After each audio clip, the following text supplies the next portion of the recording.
Now to Washington, the House and the Senate will meet today in a joint session of Congress. Of course, they will be certifying the results of the 2024 presidential election.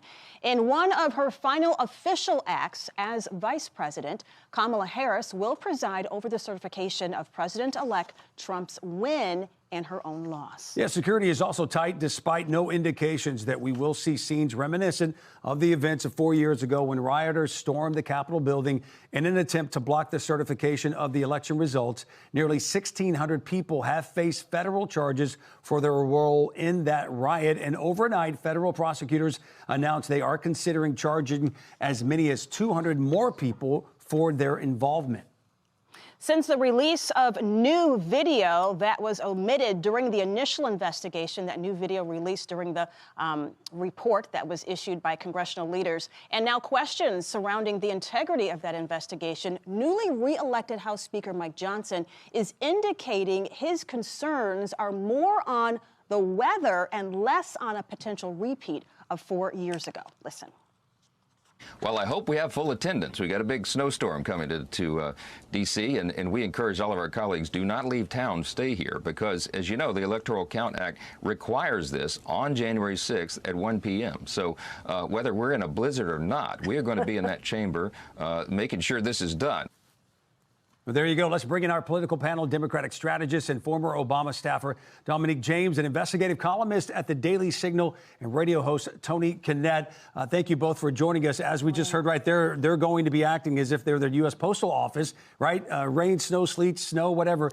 Security has been heightened around the Capitol building, and by all indications, things will run smoothly today. But to both of you, is there a possibility we will see a repeat of 4 years ago? Domonique, we'll start with you. Good morning. I think it's pretty fitting that there's a snowstorm and a cold front hitting D.C. today, because it truly is a somber day. January 6th, the day our nation's capital was attacked, 5 people died, 140 officers injured. With that said, I do expect today to be relatively uneventful. I'm actually more concerned about the J6 rally and celebration rallies occurring later on, closer to the inauguration that the Trump administration's hosting. But I think both parties have learned their lessons. Again, there's death that we shouldn't forget, and I do think our members of Congress will do their duty. All right, Tony. Just in response on the 5 people died remark, as NPR reported quite clearly, some of those deaths were from things like natural causes, had nothing to do with the events at the Capitol building. So just making sure that we're keeping the facts on the table. No, there's nothing that's going to happen today other than maybe somebody not bundling up warmly enough.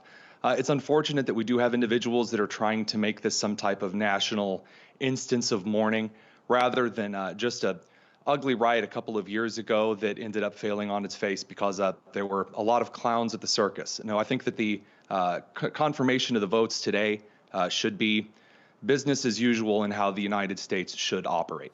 You know, this is one of Kamala Harris's last official acts as vice president, as we mentioned. Domonique, how do you think she is approaching today, knowing that it is essentially adding a little bit of insult, some would say, to injury regarding her loss in November?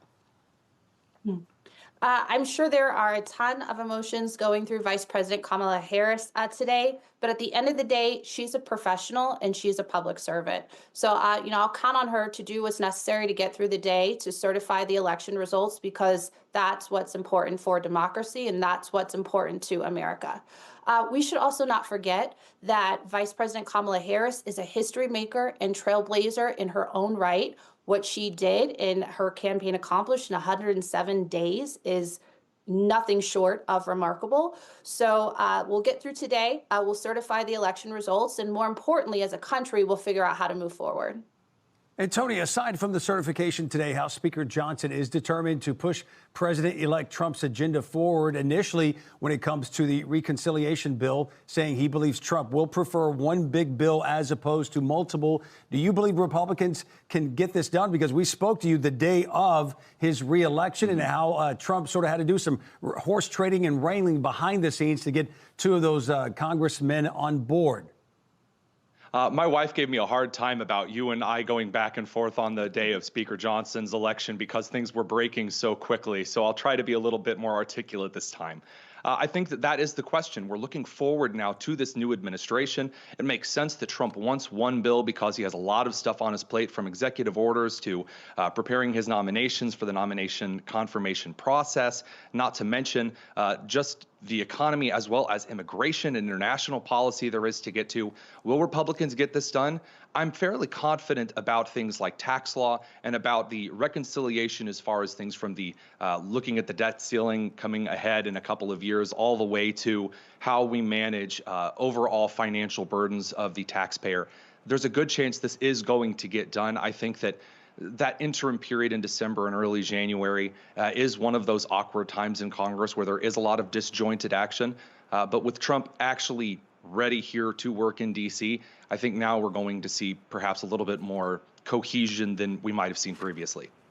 All right. Well, all eyes on Capitol Hill today. We will continue to watch it. Domonique James, Tony Kinnett, thank you both so much for joining us this morning. Good to see you both. Thanks, guys. Stay warm. Happy New Year. Happy New Year.